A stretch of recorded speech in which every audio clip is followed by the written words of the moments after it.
On the hot-button issue of Taiwan, we turn to our panelist in Philadelphia, Nathan Mahboobi from the Center of Study of Contemporary China with the University of Pennsylvania. In Beijing, Da Wei, professor and senior fellow of the Center for International Strategy and Security with Tsinghua University. Gentlemen, what a pleasure to see both of you again. Long time no see. We were all talking about that, isn't it, before this interview? But let me start by asking a direct question. How much danger is there with the latest moves and the rhetorics? Mr. Mahboobi. Well, thank you for having me back on. It's nice to talk to you again. I think the first thing I just want to say is that by all accounts, this meeting between Presidents Biden and Xi on Monday was very productive. There's a lot of very encouraging news that is coming out from that meeting.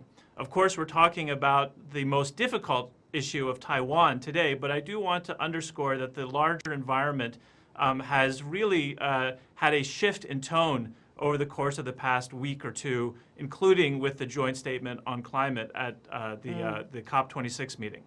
In terms of Taiwan, I think it's very clear that this is a difficult issue between the two countries right now. I think part of the goal of the meeting was to establish some guardrails so that the differences of opinion over Taiwan don't spill out and derail other aspects of the relationship. And I'm sure we're going to get into the details of the two sides' different positions over the course of this conversation. But I did want to at least start off by acknowledging that this was a very productive meeting on Monday, and it has a lot of positive signals for the environment generally, even though this Taiwan issue is very difficult. Okay, Professor Da. Yes, I agree with Nathan that, of course, Taiwan issue is the most important, most sensitive, and the most dangerous points in the bilateral relations, particularly before the summit. We heard all those kind of rhetoric exchanges across China and the United States and across the strait, and we noticed the news about the military maneuver, this kind of thing. So many people are discussing: are we heading for a war or military conflict? So, but in this summit, I think, or the virtual meeting, I think the two leaders, I think they stress the importance of the stability of the Taiwan Strait. Okay. So I hope, I believe that from this point, I believe that in the short run, the temperature could be cooled down a little bit over the Taiwan Strait. I cross my fingers.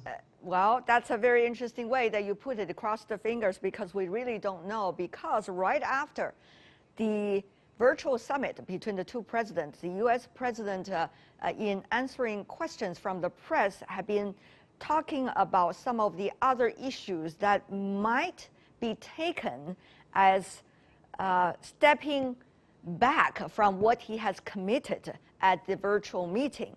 And the media, of course, played up that with the stories that they want to make. So, Mr. Mahboobi, how much do you think is the danger of playing with the rhetorics and playing with the different so-called rhetorical strategic ambiguity?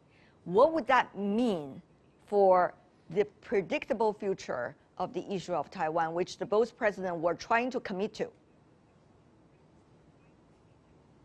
So my perspective on this starts from understanding that both presidents have domestic audiences that they're speaking to at the same time that they're speaking to each other. In that virtual meeting that they had, most of that was not public to us. Most of that was behind closed doors over their Zoom connection. And my sense is that that is the most important discussion. Less important are things that they might be saying outside of the discussion, which may be in many ways tailored for other audiences. Definitely, the two sides have different views on this, but the sense that I have from the virtual meeting is that they were able to establish that status quo that has served the relationship so well over this issue of Taiwan for so many years is still supported by both sides. As you may know, after not long after the rhetoric that, will sure. as you may know, not long after that, there's also interviews with other leaders in the Asia-Pacific region. Singapore, of course, has been a long-time observer of the situation between China and the United States. Prime Minister talking about maybe not immediate crisis. However, he is still worried and concerned about the, playing out of the original plan framework. So I think there is right there quite some concern about the flip-flop of rhetorics over there. Mr. Babubi. So I don't know about flip-flop. I think one thing that I keep thinking to myself, there's this very famous Chinese Cheng-Yu, the same bed, different dreams.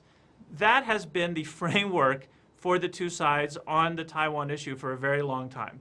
The language of one China policy, but then the two sides have their own additional elements to it. But the status quo has been basically understanding that the same bed part encompasses enough that the different dreams are not as significant. Those different dreams are going to be expressed on both sides, and we're not going to be able to stop that. But as long as people can stay in the same framework of the same bed, essentially, and not spilling out into more aggressive conflict, then I think that's the best we can hope for on this issue. Professor Da, one China policy, that's the U.S. term. One China principle, that's the China term. And China-U.S., according to China's side, working on the issue, agree on the issue of Taiwan with the one China principle and also the three joint communiques. While the U.S. is listing out three documents which the Chinese Foreign Ministry spokesperson described, not necessarily all of them are credible. Let me just put it that way. Professor Da, how do you see rhetorics? How do you see real understanding of bottom lines? I think the two sides actually believe, understand, knows the other side's bottom line, I guess. The problem is, as you pointed out, China have the one China principle, while the US have its own one China policy, and that's different. And in both concepts, there are different elements, a lot of different elements in, for example, in the US for one China policy. So when the president meet with Chinese leader, he may stress some elements of the one China policy, while when he faces the domestic audience, he stress other parts, other elements of the one China policy. So I think this is because of the, as Nathan pointed out, different audience, domestic political consideration. But I think the bottom line need to be very clear for China. The status of Taiwan cannot be changed. Taiwan is part of China, and for the U.S., I think at least now, I think U.S. hope that China or the two sides of Cross-Strait can resolve their differences with the peaceful means. Professor Da, I want to go back in history a little bit because we could only understand what is now and what is the future by understand better about the history. Back in the Bush Junior administration, there was a time when the independent forces in Taiwan, according to the Chinese central government, has been playing with fire. However, at the end of the day, the U.S. President George W. Bush did put it very clearly about where U.S. stand.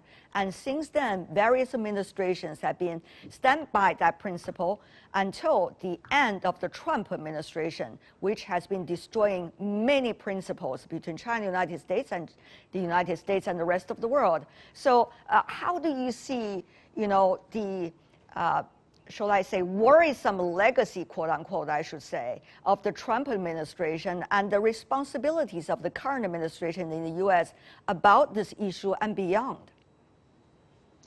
I think, as you said, I think Trump administration have hollowed up the one China policy a lot. The framework, the concept is still there, but the content has been hollowed up. So this is the problem of the Trump administration. And this administration, the Biden administration, has not changed that tendency. Actually, I think it continues some of the actions of the Trump administration. So this is a little bit disappointed for Chinese, I think. I think this is the duty of this administration to reverse that direction, I guess.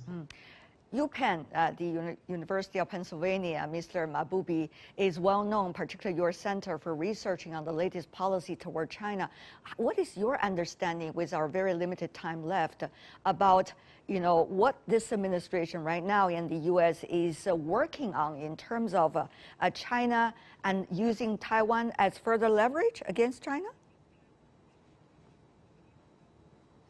I don't know that the administration is trying to use Taiwan as leverage against China. I do agree that obviously the issue of Taiwan has become much more fraught in recent years, and I would argue that it's not just because of actions by the Trump administration, but also actions by China. I think both sides have brought us to this point, and it will be incumbent on both sides to pull back. In pulling back, because of those domestic audiences, some of the pullback may not be very visible at first. It may not be something that they issue press releases about.